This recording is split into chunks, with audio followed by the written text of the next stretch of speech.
नमस्कार, घटना चक्र बुक वीडियो के इस शैक्षणिक मंच पर आपका स्वागत है। हमारा उद्देश्य है ज्ञान को सरल, स्पष्ट और सुलभ रूप में आप तक पहुंचाना। आइए आरंभ करते हैं अध्ययन और सफलता की इस यात्रा को। कभी सोचा है कि एक ऐसी दुनिया कैसी होगी जहां छोटी-मोटी चोट या इन्फेक्शन भी जानलेवा बन जाए, जहां सर्जरी और कीमोथेरेपी जैसे मेडिकल चमत्कार बस पुरानी बातें रह जाएं?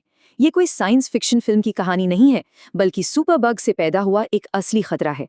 आज हम भारत के इसी नए ब्लूप्रिंट को समझने वाले हैं, जो इस छिपे हुए दुश्मन से हमें बचाने के लिए तैयार किया गया है। तो आखिर ये दुश्मन है कौन? देखिए, वैज्ञानिक भाषा में इसे कहते हैं एंटी माइक्रोबियल रेजिस्टेंस, यानी AMR। अगर सीधे साधे शब्दों में समझें तो ये वो हालत है जब बैक्टीरिया और वायरस जैसे कीटाणु इतने स्मार्ट और ताकतवर हो जाते हैं कि हमारी दवाइयाँ, खासकर एंटीबायोटिक्स, उन पर काम करना बंद कर देती हैं। मतलब हमारे सबसे भरोसेमंद हथियार ही दुश्मन के आगे फेल हो रहे हैं। सोचिए, फिर तो एक मामूली सा इन्फेक्शन भी कितना खतरनाक हो सकता है। तो ये प्रॉब्लम कितनी बड़ी है? वर्ल्ड हेल्थ ऑर्गेनाइजेशन का एक आंकड़ा इसकी पूरी कहानी बता देता है, और वो आंकड़ा है 6 में से 1। इस नंबर को जरा ध्यान में रखिएगा, क्योंकि ये सिर्फ एक नंबर नहीं, एक बहुत बड़ी वार्निंग है। और ये कोई भविष्य का खतरा नहीं है, ये आज की हकीकत है जो हमारे हेल्थ केयर सिस्टम के लिए एक बहुत बड़ी चुनौती बन चुकी है। और पूरी बात यह है, WHO की रिपोर्ट साफ साफ कहती है कि 2023 में लैब में कंफर्म्ड हुए हर 6 में से 1 बैक्टीरियल इन्फेक्शन पर एंटीबायोटिक्स का कोई असर नहीं हुआ। इसका सीधा मतलब ये है कि जिन बीमारियों का इलाज हम पहले आसानी से कर लेते थे, वो अब ज्यादा गंभीर और मुश्किल होती जा रही हैं। और ये सिर्फ सर्दी खांसी तक ही सीमित नहीं है, ये बड़ी बड़ी सर्जरीज, कैंसर ट्रीटमेंट और ऑर्गन ट्रांसप्लांट की कामयाबी पर भी एक बहुत बड़ा सवाल खड़ा कर रहा है। तो इस ग्लोबल खतरे के सामने भारत कहाँ खड़ा है?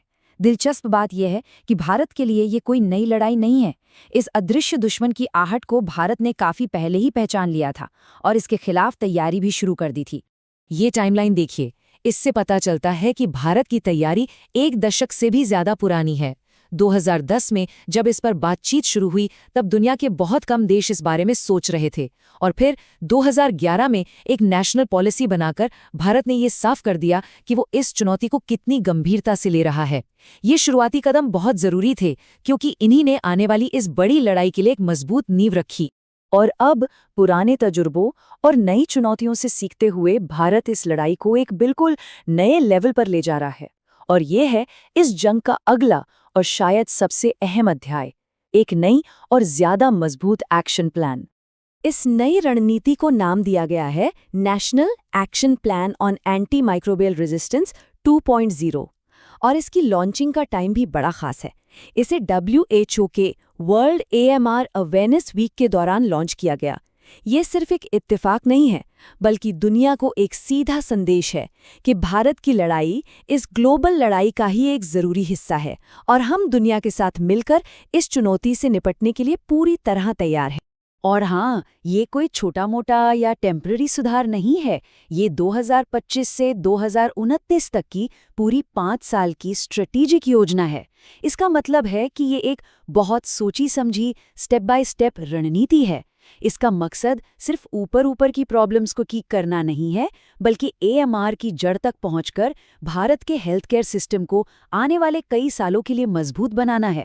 तो आखिर इस पूरे ब्लूप्रिंट का असली मतलब क्या है? क्या ये सिर्फ एक और सरकारी दस्तावेज है? नहीं, इसका लक्ष्य कहीं ज्यादा बड़ा है।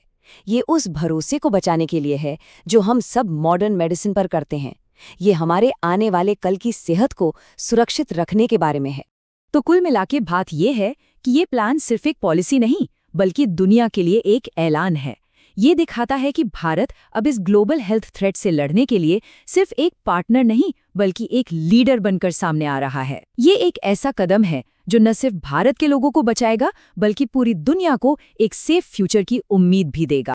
लेकिन कहानी यहाँ खत्म नहीं होती। एक नेशनल प्लान तो अपनी जगह है, पर यह लड़ाई सिर्फ सरकार या वैज्ञानिकों की नहीं है, ये हम सब की लड़ाई है। तो सवाल ये उठता है कि इस बड़ी लड़ाई को जीतने में एक समाज के तौर पर, एक नागरिक के तौर पर हम और क्या कर सकते हैं? सोचिएगा जरूर।